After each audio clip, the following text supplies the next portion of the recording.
measures which we don't have to accept. But they are, as long as they're in place, they're going to lead in particular directions.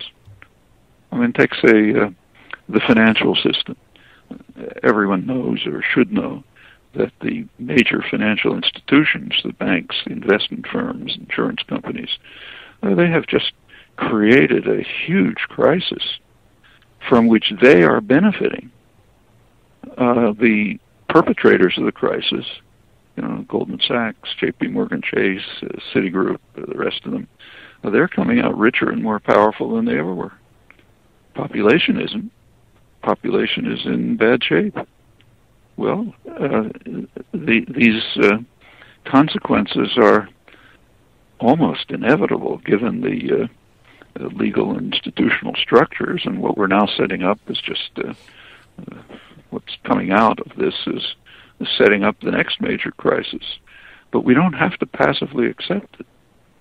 Say, for example, during the New Deal, the 1920s were kind of similar to this, and they ended up in a huge crash. Then came the popular uprisings of the 30s, formation of the CIO, other popular activism, which did impel the government to institute some quite significant reforms. Business doesn't like them, and they've been trying to tear away at them ever since because they infringe on corporate profit and so on. But they were quite successful. During the 50s and the 60s, that was the highest growth period in American history. And it was pretty equitable growth. So the lowest quintile did about as well as the highest quintile. There was, people could buy homes, they could get jobs, there was social and economic development. That continued until the 70s. In the 1970s, there was a quite significant shift of social and economic policy. One part of it was the rise of power of financial institutions, which has now become enormous. They're the most powerful part of the economy. They don't provide much, if anything, of value to the economy, but they make huge profits. Another was hollowing out of manufacture. Now, it's not that manufacturing ceased. It's that owners and managers and banks and so on found it more profitable to shift it to low-wage countries, which is good for their profits, but rotten for American workers. Now, these things are not inevitable. Those are choices. There are other ways of having manufacturing industry. There are other ways of running an economy. Also, during the period, the post-war period up till the 70s, New Deal regulations were in place. Regulations on financial speculation and so on, and corporate management. And there were no crises. There were no major crises through the 50s and the 60s and into the 70s.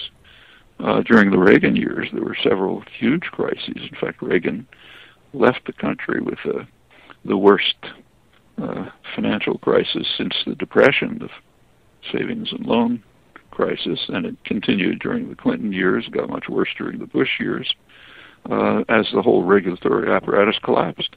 And that's not the whole story, but by any means, but that's a significant part of it.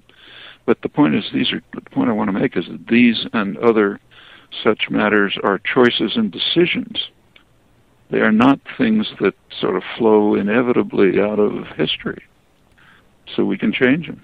We're speaking to Noam Chomsky, MIT professor, author, and intellectual. Noam, one final question for you. Can we hope for progress? You've cited in your book, Hopes and Progress, actually, released late last year, that we're seeing revolutions in Latin America. Right now we're seeing revolutions in the Middle East, Tunisia, Egypt, Yemen. Even here in the United States, the election of a first African-American president is pretty crucial. Do you foresee progress as far as relations and international relations go? And where do you see the world 50, 100 years from now? Nobody predicted or could have predicted what's happened in the last decade in Latin America.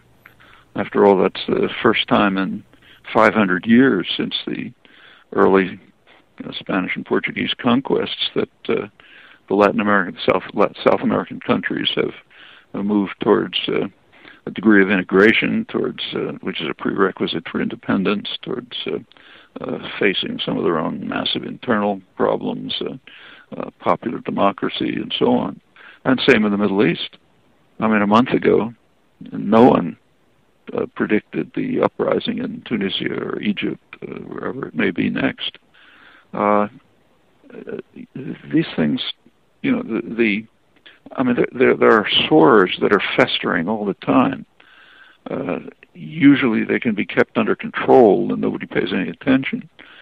In fact, just a couple of weeks before the outbreak in Tunisia, the United States provided more military aid to the government.